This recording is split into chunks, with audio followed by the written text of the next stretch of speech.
Salah satu tips yang akan kami sharing pada hari ini adalah cara menemukan kekhusyukan pada saat melaksanakan ibadah tawaf.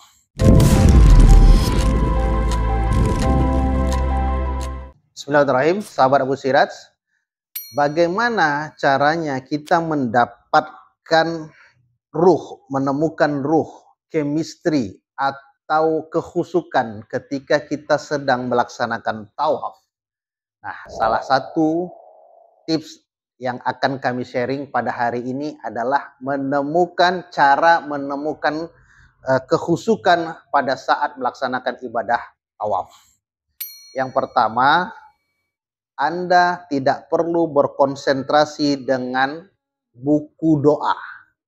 Cukup membawa doa sendiri, berdoa dengan keinginan sendiri, berdoa kepada Allah untuk hajat-hajat sendiri, karena pastinya kita tahu apa yang kita inginkan dalam hidup kita, apakah itu untuk diri sendiri, apakah itu untuk keluarga, atau untuk siapa saja yang ingin kita doakan.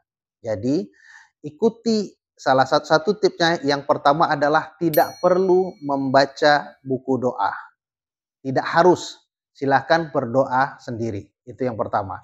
Yang kedua, jangan terpancing desakan, tolakan, atau irama putaran tawaf yang jamaahnya membludak atau padat di sekitaran mataf. Maka kita ikut saja aliran goyangan atau dorongan jamaah-jamaah lain. Kalau kita terdorong ke kiri, maka ikutin dorongan ke kiri. Kalau kita terdorong ke kanan, ikutin dorongan ke kanan.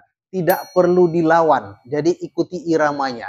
Karena goyangan itu, goncangan-goncangan itu akan membuat kita tidak akan terpengaruh. Jadi salah satu maknanya adalah dalam hidup itu tidak ada yang lurus-lurus saja. Akan terjadi goncangan-goncangan. Maka ikuti goncangan itu, nikmati, dan tetap berdoa supaya tujuan kita tercapai. Maka tergoncang ke kiri, tergoncang ke kanan, ikutin saja. Tetap kita jangan sampai terputar akan membatalkan tawaf. Terus saja berjalan, ikuti arahan goncangannya, jalannya, sampai dari Hajarul Aswad ke Hajarul Aswad untuk satu putaran.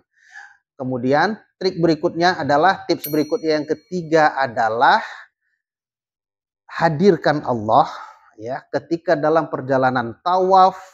Tidak perlu memikirkan hal-hal yang lain, bayangkan Allah, bukan bayangkan Ka'bah, tapi bayangkan bagaimana menemukan sejatinya Allah itu ada di hati dan diri kita. Ka'bah hanya sebagai perantara saja.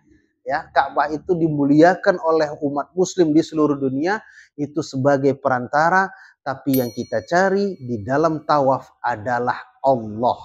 Maka ikuti iramanya, konsentrasi dengan doa yang kita panjatkan, kemudian hadirkan Allah pada saat pelaksanaan tawaf. Insya Allah Bapak Ibu akan menemukan akan menemukan makna dalam putaran tawaf setiap kali mengelilingi Ka'bah. Dan mudah-mudahan doa Bapak Ibu yang Bapak Ibu panjatkan ketika berada di lingkaran tawaf dan berdoa kepada Allah, Allah makbulkan dan Allah ijabah semua doa-doanya. Terima kasih. Assalamualaikum warahmatullahi wabarakatuh.